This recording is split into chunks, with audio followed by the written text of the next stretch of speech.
सदू जोगळेकर हा देवरुखातला एक तरुण तरतरीत मुलगा होता. फायनलची परीक्षा पास झाल्यानंतर पुढचं शिक्षण घेण्याची त्याची काही घरची परिस्थिती नव्हती. मग त्यामुळे त्याने देवरुखामध्ये त्यावेळेला जे 2-4 भटजी होते त्यांच्याकडे रीतसर संथा घेऊन सगळी भिक्षुकी शिकून घेतली. त्यांच्या घरामध्ये पुरातन पिढ्यानुपिढ्या चालत आलेले रामायण, महाभारत असे काही ग्रंथ होते. त्याची अनेकानेक पारायणं या सदू जोगळेकरांनी केली. या सगळ्या पारायणांचा योग्य तो परिणाम या सदू जोगळेकराच्या मनावर होत होता. त्याला देवी सरस्वतीचं वरदान होतं. त्याची वाणी अतिशय शुद्ध होते. कोणतीही गोष्ट खुलवून सांगण्यामध्ये त्याचा हातखंडा होता आणि त्यामुळे देवरुख आणि आजूबाजूच्या परिसरामध्ये आपलं पोट जाळण्यासाठी भिक्षुकी करत असताना तो या रामायण महाभारतातल्या गोष्टी त्याला काही वेगळे संदर्भ जोडून आपला बुद्धीचा त्याला गाभा लावून वेगळ्या पद्धतीने लोकांच्या पुढे मांडत असे आणि ते लोकांना बऱ्यापैकी पटत असे. या सदू जोगळेकरांची भेट आजोबांशी जेव्हा 2-4 वेळेला झाली त्यावेळेला हा सदू जोगळेकर म्हणजे काहीतरी वेगळं पाणी आहे हे माझ्या आजोबांच्या लक्षामध्ये आलं. आणि खरं तर हा हिरा आहे, पण देवरुख आणि त्याच्या आजूबाजूच्या पंचक्रोशीमध्ये याचं काही फारसं मोल होणार नाही हे आजोबांनी ताडलं होतं. पण याच्यासाठी तुर्तास काही करता येईल याची त्यांना काही कल्पना येत नव्हती. म्हणून तो विषय त्यांनी आपल्या मनामध्ये आणि हृदयामध्ये तसाच जपून ठेवला होता. त्यावेळेला माझे एक काका विले पार्ल्यामध्ये राहत होते. आता या माझ्या काकांकडे माझ्या आजोबांचं मुंबईला आल्यानंतर तिथे सामान टाकून मग मुंबईची बाकीची कामं करायची असा एक शिरस्ता होता. आणि त्यावेळेला म्हणजे 1952-53 साली पार्ल्यामध्ये पार्लेश्वराचं नाव म्हणून एकच शंकराचं देऊळ होतं.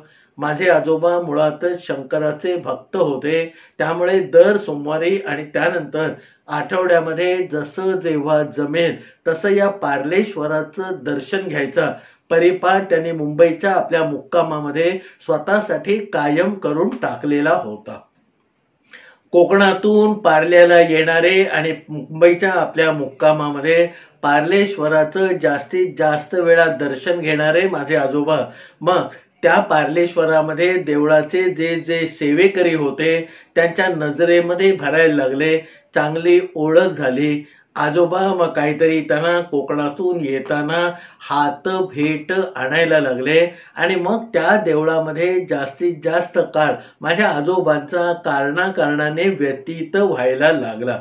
त्यावेळेला पार्लेश्वराचं जे देऊळ आज मोठ्या प्रमाणात उभं आहे तेव्हा एवढं काही महात्म्य किंवा एवढं मोठेपण त्या परिस्थितीनुरूप त्या देवाला काही प्राप्त झालेलं नव्हतं. आणि नाही म्हटलं तरी त्या देवळाची आणि आतल्या देवाची थोडी बहुत हेळसांड होते असं आजोबांना कुठेतरी जाणवायला लागलं. तेव्हा एक कोणीतरी पक्का माणूस नेमून याची वास्तुपुस्तक किंवा सगळ्या पूजे अर्चेची सोय करायला पाहिजे असं वेळोवेळी तिथे जे कधी ना कधी येऊन सेवा करणारे त्या देवळाचे सेवेकरी होते त्यांच्या पुढे माझ्या आजोबांनी मांडलं. त्यांनी नुसतं हा हा हू केलं पण त्याच्यावर प्रत्यक्ष कृती मात्र काही झाली नाही. त्याच्यानंतर आजोबांच्या मनामध्ये एक वेगळा काजवा चमकला आणि मग त्याने देवरुखातल्या या सदू जोगळेकराला विचारलं की बाबा असं असं पार्ल्यामध्ये एक शंकराचं देऊळ आहे, तिथे पुजाऱ्याची गरज आहे, तेव्हा त्या पूजाचं काम तू विना तक्रार विना मोबदला थोडे दिवस करशील का?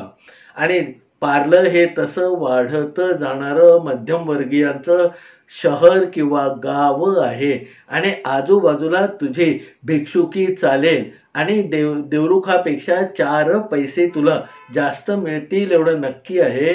पण त्या देवस्थानकडून तुला काही मिळेल याचा शब्द मी आज काही देत नाही. सदू जोगळेकरांनी याच्यावरती बराच विचार केला आणि एक दिवस निव्यामध्ये येऊन आजोबांना आपला होकार सांगितला. होकार सांगितल्यावर आजोबांना 10 हत्तींचं बळ आलं आणि मुंबईला तसं फारसं काही काम नसतानाही या सदू जोगळेकराला बरोबर घेऊन आमच्या आजोबांनी मुंबई गाठली. त्याला आधी ते पार्लेश्वराचं देऊळ दाखवलं. तिथे साधारणपणे सकाळपासून संध्याकाळपर्यंत काय काय पूजा अर्चा नित्य नियमाने व्हायला पाहिजे ही आजोबांच्या मनामध्ये जी कल्पना होती ती समजावून सांगितली. सदू जोगळेकराला ते पटलं. सदू जोगळेकराला एकदा पटल्यानंतर मग आजोबांनी तिथे कधी मध्ये फिरकणाऱ्या आणि पार्ले गावामध्ये जे 2-4 नाव राखून लोक होते त्यांच्याशी चर्चा केली आणि बाबा देवापुढे जे पैसे पडतील तेवढेच हा सदू जोगळेकर घेईल आणि त्याच्या बदल्यामध्ये या देवस्थानची सगळी पूजा अर्चा करण्याची जबाबदारी घेईल असं त्या लोकांच्या पुढे हा विषय मांडला. आता फारसं काही पदरचं खर्च न होता देवळाला चांगला पुजारी मिळत असेल तर ना म्हणायचं काही कोणाला कारण नव्हतं. त्यामुळे मोठ्या मनाने त्या सगळ्या सेवेकऱ्यांनी पार्लेकरांनी आमच्या आजोबांच्या म्हणण्याला रोकार दर्शवला आणि या सदू जोगळेकराची स्थापना पार्लेश्वराच्या देवळामध्ये करून आजोबा मोठ्या समाधानाने घरी गेले. पार्लेश्वरामध्ये हळूहळू त्या शंकराची उपासना करता करता भिक्षुकी करायला या सदू जोगळेकरांनी सुरुवात केली आणि त्याची एकंदर वाणी त्याचं सांगणं तो जे पूजा करतो काय सांगतो याच्याबद्दल पार्लेकरांचा आधी विश्वास आणि नंतर श्रद्धा भरली आणि त्याच्यानंतर दिवसेंदिवस पार्ल्यासारख्या गावामध्ये या सदू जोगळेकराची भिक्षुकी चांगली चालायला लागली. त्या भिक्षुकीच्या जोरावर मग या सदू जोगळेकराने पार्ल्यामध्ये एक घर विकत घेतलं. मग लग्न केलं.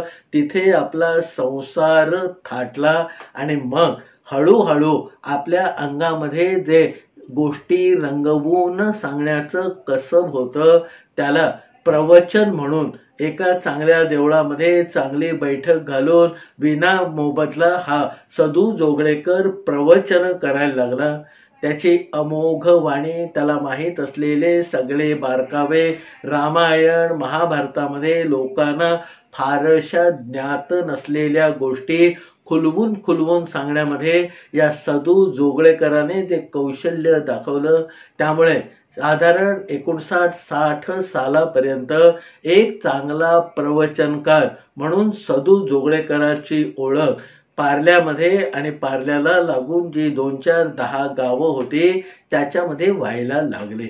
अशाच एका या सदू जोगळेकराच्या प्रवचनाला त्यावेळेला जुहू तारा रोडवर राहणारे एक व्यापारी जयंती छेडा म्हणून येऊन बसले होते. त्यांना सदूनी रसाळ वाणीमध्ये जे प्रवचन केलं ते अतिशय भावलं आणि पहिल्याच भेटीमध्ये किंवा पहिल्याच दिवशी हे जयंती छेडा आमच्या सदू जोगळेकराचे भक्त होऊन गेले. त्याच्यानंतर मग प्रत्येक ठिकाणी जिथे जिथे सदू जोगळेकराचं प्रवचन असे तिथे तिथे वेळात वेळ काढून हे जयंती छेडा हजेरी लावत असत आणि मग त्याच्यामधून जो प्रेमादर निर्माण झाला त्या प्रेमादरातून एक दिवस या जयंतीभाई छेडाने आमच्या सदू जोगळेकराला सांगितलं की स्वामी एक दिवस तुम्ही आमच्या घरी या, आमचा पाहुणचार स्वीकारा.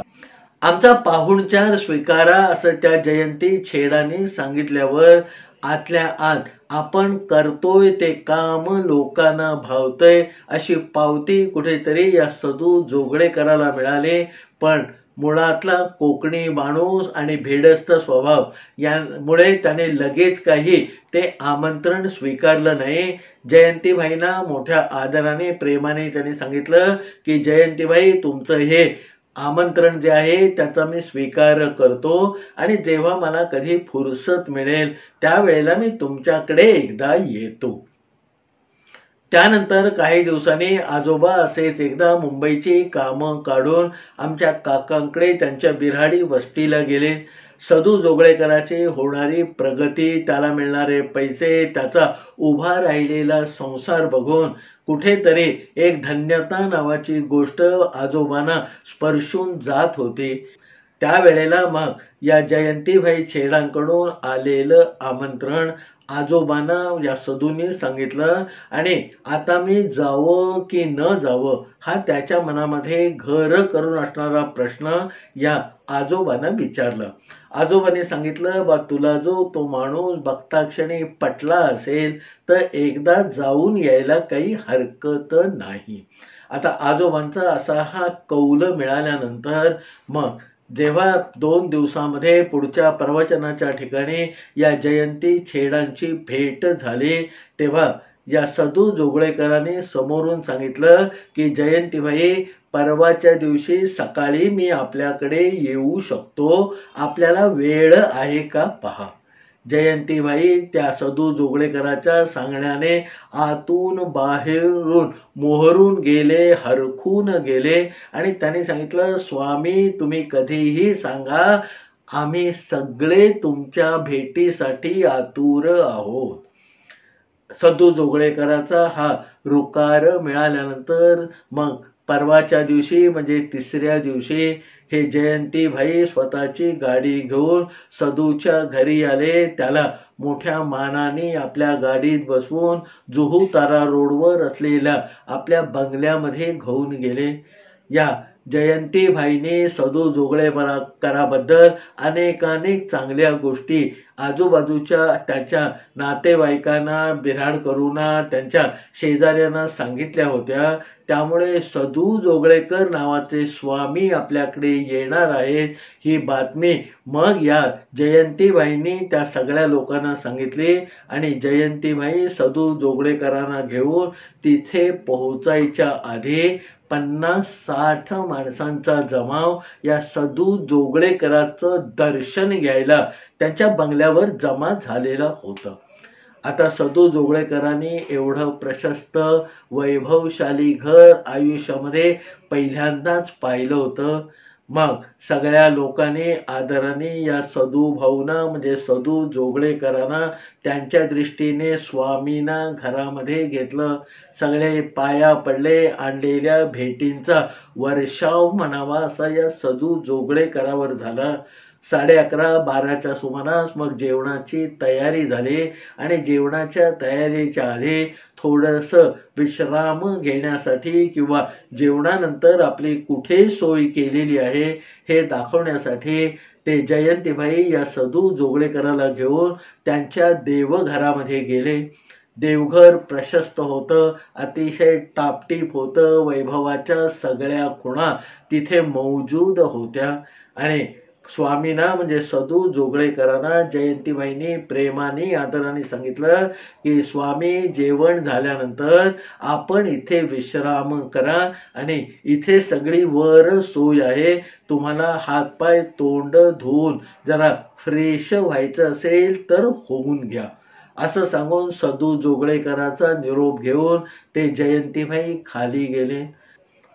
जयंतीबाई खाली गेल्यानंतर मग तिथे असणाऱ्या एका खाटेवर बसून या सदू जोगळेकरांनी आपल्या डोळ्याचं पारणं फिटेपर्यंत ते सगळं वैभव बघितलं. मग बाजूच्या खिडकीमध्ये जाऊन खालचा प्रदेश बघितला. त्यांच्या बंगल्याच्या आवारामध्ये मोठी बाग फुलवलेली होती. वेगळ्या प्रकारची फुलं होती. 2-4 कारंजी होती. मग थोडा वेळ हातपाय धुवून खाली जेवायच्या बोलावण्याची वाट बघत असताना सदू खाटेवर बसून विचार करत होता की एक देवाची सेवा केल्यामुळे इथपर्यंत आपल्याला येऊन मोठ्या मानाने आदर आणि सत्कार यांचा लाभ झालेला आहे. सदूने आणलेली पिशवी मग कुठे ठेवावी असा विचार केला आणि जवळ दिसणारा एका कपाटाचा खाली असलेला ड्रॉवर बहुधा रिकामा असेल आणि त्याच्यामध्ये तुर्तास आपली पळशी म्हणजे बरोबर आणलेली पिशवी ठेवावी असं सदू जोगळेकरांच्या मनामध्ये कुठेतरी आलं आणि म्हणून त्याने सहज तो टेबलाचा खालचा खण उघडला आणि त्याचे डोळे विस्फारले. तो सगळा खण 100च्या नोटाच्या बंडलाने भरून गेलेला होता. सदू जोगळेकरांनी क्षणार्धात तो खण बंद केला. बाहेरच्या बाजूला आपली केविलवाणी वाटावी अशी पडशी म्हणजे पिशवी ठेवून दिली आणि परत त्या खाटेवर येऊन बसला. तोपर्यंत जयंतीबाई वर आले. त्याने या आमच्या सदू जोगळेकराला मोठ्या मानाने स्वामी स्वामी म्हणत खाली जेवायला नेलं. सदूच्या पंक्तीला 5-50 आजूबाजूचे लोक होते. सदूला उच्चासनावर बसवलेलं होतं. त्याच्या ताटाभोवती रांगोळी काढलेली होती. जेवायच्या आधी सगळ्या लोकांनी सदूला परत नमस्कार केला. जयंतीबाईने त्याच्या अंगावर परत एकदा शाल घातले आणि मग ते जेवण सुरू झालं. जेवण जेवून झाल्यानंतर सदू थोडासा आराम करण्यासाठी परत त्याला जी देवाची खोली दिलेली होती तिथपर्यंत आला आणि त्या खाटेवर आडवा झाला. 4:30-5 वाजता आता स्वामींचा आराम झाला असेल असं समजून जयंतीबाई वर आले आणि स्वामींना सांगितलं की खाली गाडी तयार आहे, तुम्ही म्हणाल तेव्हा खाली या आणि गाडी तुम्हाला घरी सोडून येईल. सदूने आवरावर केले. आपले ते पडशी म्हणजे जी पिशवी होती ती उचलली आणि पुढच्या अर्ध्या मिनिटामध्ये त्याच्या आयुष्यामध्ये एक विलक्षण गोष्ट घडली. ती विलक्षण गोष्ट घडल्यानंतर थोडासा कावरा-बावरा झालेला घाबरलेला सदू आपली पिशवी घेऊन झपाझपा त्या खोलीच्या बाहेर आला आणि परत एकदा जयंतीबाई त्यांच्या सगळ्या कुटुंबाने या सदू जोगळेकराच्या पायावर डोकं ठेवलं.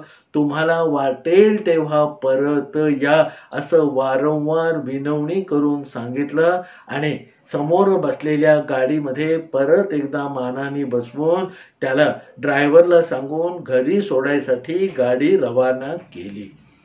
सदू आपल्या घरी आला आणि त्याचं चित्त थाऱ्यावर नाही हे त्याच्या लक्षामध्ये आलं. त्या दिवशी संध्याकाळी प्रवचनाचा कार्यक्रम होता. 100-200 लोक जमणार होते. सदूचं काही चित्त थाऱ्यावर नव्हतं. त्याला शब्द आज फुटतील की नाही अशी कुठेतरी भीती वाटत होती. त्याने अनेक वेळेला देवाला पाया पडला, देवाकडे गाऱ्हाणं घातलं आणि आजचं प्रवचन बाबा काही करून नेहमी सारखं होऊन दे अशी विनवणी वारंवार करून 7 वाजता तो देवळामध्ये प्रवचनासाठी आला. नेहमीप्रमाणे प्रवचन सुरू झालं. लोकांना ते आवडत होतं, पण सदूला आतलं खाणारं मन आज काही तुझं खरं नाही असं कुठेतरी वारंवार सांगत होतं. प्रवचन 9 वाजता संपलं. देवाची आरती झाली. लोक आपापल्या घरी गेले आणि नेहमीच्या शिरस्त्याप्रमाणे प्रवचन झाल्यानंतर या सदूला नाही म्हटलं तरी प्रत्येक वेळी 3-3.5 तास बोलल्यानंतर थकवा येत असे. त्या दिवशी तो थकवा काही त्याला आला नाही. त्या थकव्याची जागा भीतीने घेतलेली होती. प्रवचन झाल्यानंतर सगळं आवरून आपल्या घरी जाण्याच्या ऐवजी ते देऊळ सोडल्यानंतर सदू जोगळेकर जो निघाला तो थेट माझ्या काकांच्या बिऱ्हाडी म्हणजे त्यांच्या घरी आला. रात्री 10च्या सुमारास अवचितपणे घाबऱ्या अवस्थेमध्ये आलेला हा सदू बघून आधी काकांना काहीतरी वेगळं वाटलं, पण त्याने सरळ आजोबांना गाठून त्यांच्याबरोबर तो आजोबांच्या खोलीमध्ये गेला आणि कधी नव्हेस ते खोलीचं दार बंद झालं. आतमध्ये गेलेला सदू जोगळेकर आजोबांच्या पुढे थरथर कापत उभा होता आणि मग आजोबांना आतून भडभडून आलेल्या स्वरामध्ये त्यांनी सांगितलं की बापू, तुम्ही मला सांगा की माझे दोन्ही हात मला जाळून टाकायचे, ते कसे जाळून टाकू? आपल्या पुढे सच्छील असणारा प्रवचन करणारा या पार्ल्यामध्ये नाव कमावलेला हा सदू जोगळेकर अचानकपणे आपल्या समोर उभं राहूनच सांगतोय की बापू, मला माझे दोन्ही हात जाळून टाकायचे, ते कसे जाळू ते सांगा. त्याच्यावर आजोबांनी त्याला आधी शांत केला आणि मग त्याला असं हे इतकं पराकोटीचं प्रायश्चित्त स्वतःला घ्यावं असं का वाटतंय हे आजोबांनी जाणून घेतलं आणि आजोबा सुद्धा आतून चमकले. त्याने आपल्या स्वतःचे हात जाळून घेण्याचं जे कारण सांगितलं होतं ते आजोबांच्याही कल्पनेच्या पलीकडचं होतं. आजोबांनी नेहमीप्रमाणे कुठचाही गडबड गोंधळ न घालता या सदू जोगळेकरांनी जे सांगितलं त्याच्यावर कुठचीही टीका टिप्पणी न करता सदू जोगळेकराला सांगितलं की मला विचार करायला थोडा वेळ दे. झालेली गोष्ट अतिशय वाईट आहे आणि त्याबद्दल प्रायश्चित्त तू म्हणतो तेच आहे आणि फक्त ते कसं घ्यायचं ते मी तुला सांगेन. तोपर्यंत तू घाई घिसाडघाई करून काही करू नको. आता हे सगळं निस्तरण्याची जबाबदारी माझ्यावर आहे असं समज आणि आज रात्री घरी जाऊन तू स्वस्थ झोपी जा. आजोबांनी हे सगळं ठरवलं. त्याच्यानंतर खरं म्हटलं तर दुसरा कोणी असता तर सदू जोगळेकरांनी जे सांगितलेलं होतं आणि आपले हात स्वतः जाळून घेण्यासाठी तो तयार झालेला होता, त्या कारणाने दुसऱ्या कुठच्याही माणसाची झोप उडली असते. सदूचा त्याने राग केला असता.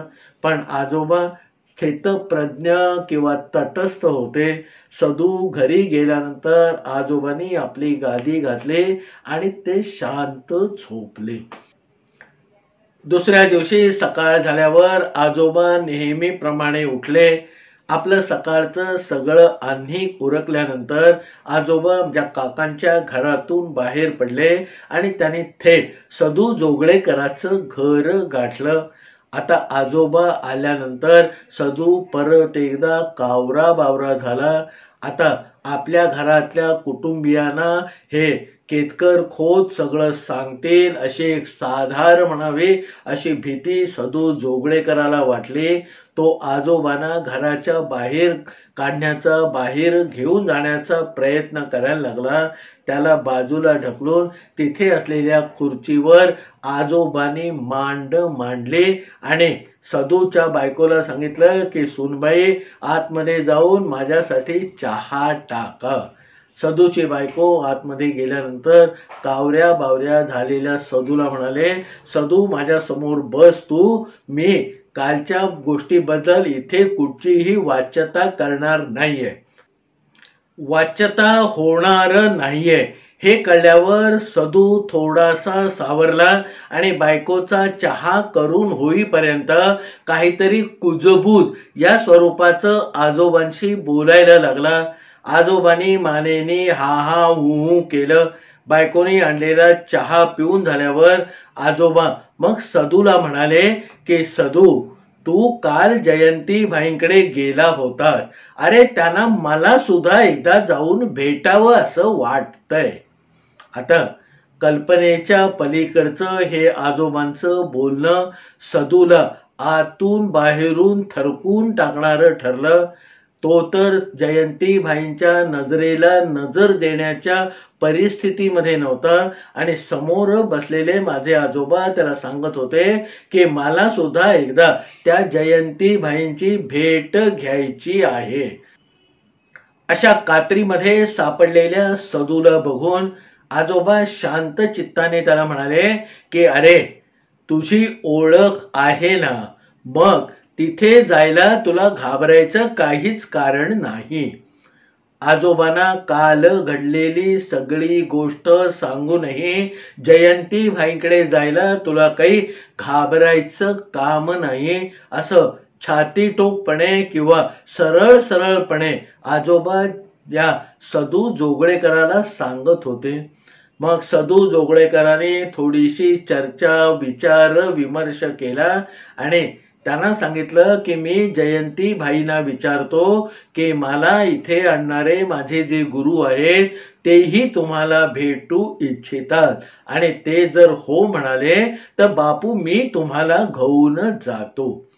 त्याच्यानंतर मग आजोबा आपल्या घरी आले. सदू जोगळेकर आजोबांनी दिलेल्या कामाला लागला.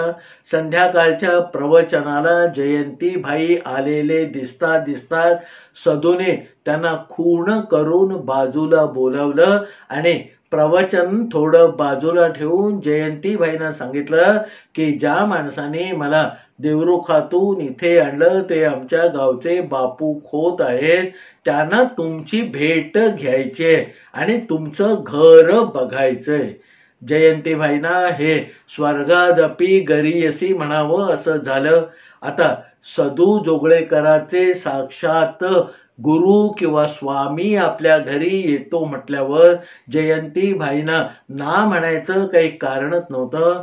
त्याने मोठ्या आत्मविश्वासाने प्रेमाने आमच्या सदू जोगळेकरला सांगितलं की बाबा फार वेळ काढू नका, उद्याच्या उद्या सकाळी तुमच्या बापूंना घेऊन आमच्या घरी या.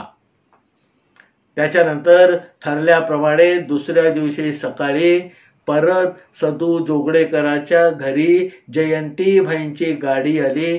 त्याच्यामध्ये माझे आजोबा आणि सदू जोगळेकर बसले आणि जुहू तारा रोडवरच्या त्यांच्या प्रासाद तुल्य अशा घरामध्ये गेले. आता दुसऱ्या वेळेला स्वामी येणार, त्यांच्याबरोबर त्यांचे गुरु येणार, ही गोष्ट त्या जयंतीभाईंना आपापल्या शेजाऱ्यांना सांगायला काही वेळच मिळाला नव्हता. त्यामुळे या जयंतीभाईंच्या कुटुंबातलं सोडून बाकी कुणीही दुसऱ्या दिवशी आजोबा जेव्हा गेले तेव्हा हजर नव्हतं. आजोबांनी सहज या जयंतीभाईंचे 5-10-15 मिनिटं गप्पा मारल्या आणि त्यांना सांगितलं की आजपर्यंत हे जे सगळं सदूनी कमावलेलं आहे हे सदूचंच आहे. मी केवळ एक निमित्त आहे. मी माझी खोती, माझा धंदा व्यापार करणारा आणि सकाळी एकदा आणि संध्याकाळी एकदा देवाला हात जोडणारा माणूस आहे. हे सगळं आजोबांनी एका मोकळ्या विश्वासाने सांगितल्यावर जयंतीभाईंना हा बापू म्हणजे आपल्या बरोबरचं कोणी आहे असं वाटायला लागलं. मग त्यांच्या वेगवेगळ्या गप्पा सुरू झाल्या आणि त्या गप्पांचा मधला एक धागा पकडून योग्य वेळ साधून आमच्या बापूंनी म्हणजे माझ्या आजोबांनी जयंतीभाईंना सहज एक प्रश्न केला की जयंतीभाई तुम्ही करता काय, तुमचा व्यापार काय.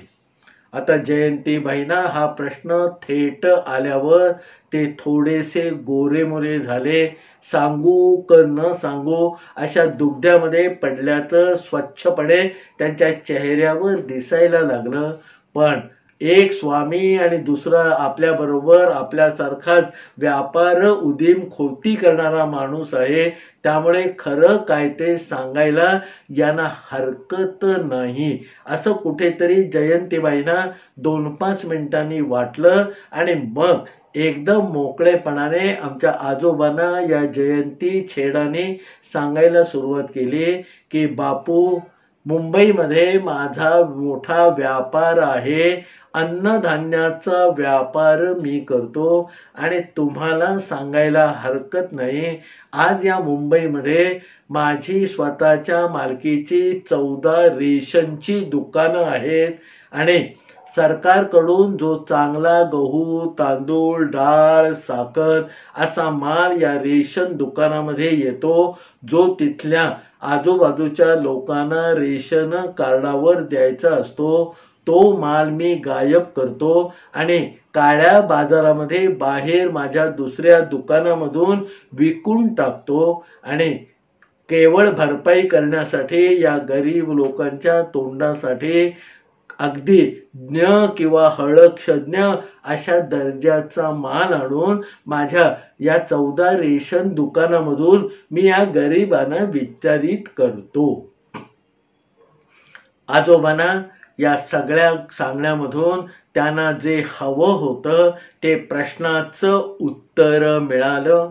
मग जयंतीबाईंना थोडस अधिक घोळामध्ये घेत या जयंतीबाईंना बापूनी म्हणजे माझ्या आजोबांनी पाठीवर हात मारून सांगितलं की जयंतीबाई, तुमच्याकडे लक्ष्मी पाणी भरते, पण तिची वास्त पुस्त देखभाल सुरक्षा जशी करायला पाहिजे तशी काही तुमच्याकडनं होत नाहीये.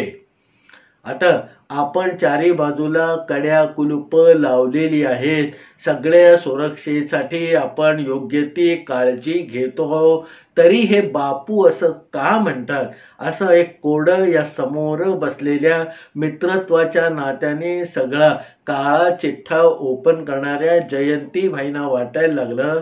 आणि त्यांच्या चेहऱ्यावर जे प्रश्नचिन्ह उमटलं ते बघून मग आमच्या बापूंनी शेजारी बसलेल्या सदू जोगळेकराला खूण केली आणि सदू जोगळेकराने आपल्या पडशी म्हणजे पिशवीमधनं 100 रुपयाचं नोटांचं एक बंडल बाहेर काढलं.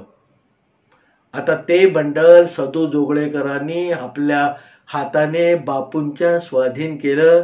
बापूंनी ते जयंतीबाईंकडे दिलं आणि त्यांना सांगितलं की काल हे स्वामी तुमच्याकडे मुक्कामाला होते, तुमच्यावरच्या एका खणामध्ये अशी अनेकानेक बंड पडलेली आहेत आणि त्यातलं एक बंडल तुमच्या सुरक्षेची तपासणी करण्यासाठी या सदू जोगळेकरांनी बाहेर जाताना आपल्या पिशवीतून टाकून नेलेलं होतं.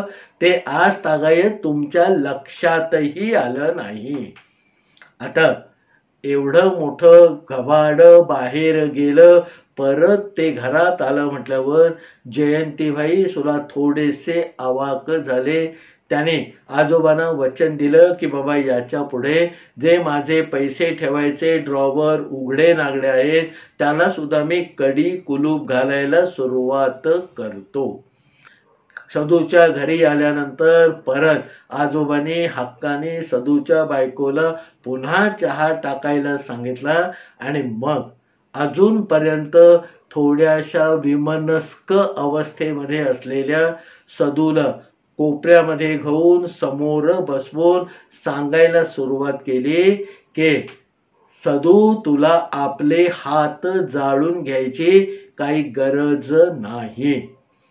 आता सदू जोगळेकराला हे परत थोडंसं कोड्यात टाकल्यासारखं वाटलं. मग आजोबांनी खुलासाईवार सगळ्या गोष्टी या सदू जोगळेकराला सांगितल्या की बाबा, काल तुला त्यांच्या घरातून निघताना कुठेतरी मोहाचा डंख बसला आणि उघड्या असलेल्या ड्रॉवर मधून तू 100 रुपयाचं एक बंडल आपल्या पिशवीमध्ये घाईघाईने टाकलंस आणि आपल्या घरी आलास. घरी आल्यानंतर तुला सुधरेनासं झालं, आपल्या हातून पातक झालं हे तुला माहीत होतं, म्हणून तू कावरा बावरा झालास आणि काल रात्री मला येऊन भेटलास. सगळी ही कहाणी तू मला सांगितली आणि आपल्याकडून चोरीसारख्या झालेल्या या महापातकाबद्दल तू स्वतःचे हात जाळून घ्यायला तयार होतास. इतकी मोठी बोच किंवा जखम या चोरीने तुझ्या मनाला केलेली होती. पण वास्तविक बघता आपल्या पूर्व परंपरेने पूर्वजांनी सांगितलेला एक गुण मी तुला सांगतो की सगळ्यात जास्त जर कुठचा दोष माणसाला लागत असेल तर तो अन्नाचा लागतो. आज सकाळी आपण जेव्हा या जयंतीबाईंकडे गेलो होतो आणि त्यांना थोडंसं खुलवल्यावर त्यांनी स्पष्टपणे मला सांगून टाकलं की रेशनवर येणारं चांगलं धान्य हे जयंतीबाई काळ्या बाजारामध्ये विकतात आणि कडबा असलेलं धान्य रेशनवरून गोरगरिबांच्या पुढ्यात टाकतात. म्हणजे त्यांचा हा सगळा पैसा, त्यांचं सगळं वैभव हे पापाचं वैभव आहे आणि त्यांच्याकडे तुम्ही जेवल्यानंतर ते पाप अन्नाच्या रूपाने तुमच्या पोटात गेल्यावर काही वेळासाठी तुमची मनस्थिती सुद्धा त्याच प्रकारची झाली होती आणि त्याच अंमलाखाली त्याच आवेशामुळे तुमच्या हातून सदू हे पाट घडलेलं आहे. आजपर्यंत तुला कधी असा मोह पडलेला नव्हता आणि सदू मी तुला सांगतो की याच्या पुढेही आयुष्यामध्ये असं काही तुझ्या बाबतीमध्ये होणार नाही. तो त्या अन्नाचा दोष होता, म्हणून तू आपले हात जाळून घेण्याची काही गरज नाही. पण याच्या पुढे याच्यातून जो धडा घ्यायला पाहिजे तो पुरेपूर तू घे असं मी तुला सांगतो आणि तू तो घेशील अशी मला खात्री आहे.